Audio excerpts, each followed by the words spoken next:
ಓಂ Sairam. Hi ಎಲ್ರಿಗೂ. ನಾನು ಮಾಡ್ತಾಯಿದ್ದೀನಿ ಇವತ್ತು ಹಬೆಗಿಣ್ಣು. ಹಬೆಗಿಣ್ಣು ಮಾಡಬೇಕು ಅಂದರೆ ನಾವು ಕರು ಹಾಕಿರೋ ಮೊದಲನೇ ದಿನದ ಹಾಲು ಮತ್ತು ಎರಡನೇ ದಿನದ ಹಾಲು ಎರಡನ್ನೂ ಮಿಕ್ಸ್ ಮಾಡಿದ್ದೀನಿ, ಏಕೆಂದರೆ ಸಾಫ್ಟಾಗಿ ಬರುತ್ತೆ.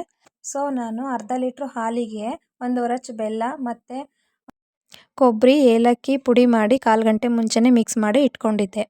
ಇದನ್ನು ಇಡ್ಲಿ ಪಾತ್ರೆ ಒಳಗಡೆ ಇಟ್ಟು ಸ್ಟೀಮ್ ಮಾಡ್ಬೋದು. ನಾನು ದೊಡ್ಡ ದಬ್ರೆಯಲ್ಲಿ ಸ್ವಲ್ಪ ನೀರಿಟ್ಟು ಅದ್ರ ಒಳಗಡೆ ಹಾಲಿಟ್ಟಿರೋ ದಬ್ರೆ ಇಟ್ಟು ಮುಚ್ಚಿ ಅದನ್ನು 20 ಮಿನಿಟ್ಸ್ ಬೇಯಿಸಿಡಬೇಕು.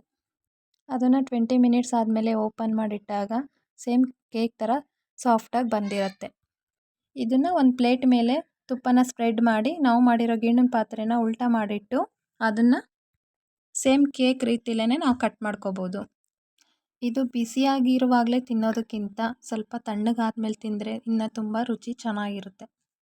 ಇದಾದಮೇಲೆ ನಾನು 2 ಸ್ಪೂನ್ ದ್ರಾಕ್ಷಿ, 2 ಸ್ಪೂನ್ ಗೋಡಂಬಿನ 2 ಸ್ಪೂನ್ ತುಪ್ಪ ಹಾಕ್ಕೊಂಡು ಚೆನ್ನಾಗಿ ಫ್ರೈ ಮಾಡಿಕೊಂಡು ಆವಾಗಲೇ ರೆಡಿಯಾಗಿರುವಂಥ ಗಿಣ್ಣು ಮೇಲೆ ನಾವು ಫ್ರೈ ಮಾಡ್ಕೊಂಡಿರೋ ದ್ರಾಕ್ಷಿ ಗೋಡಂಬಿನ ಅದ್ರ ಮೇಲೆ ಹಾಕ್ಕೊಂಡು ತಿಂದರೆ ತುಂಬ ಚೆನ್ನಾಗಿರುತ್ತೆ.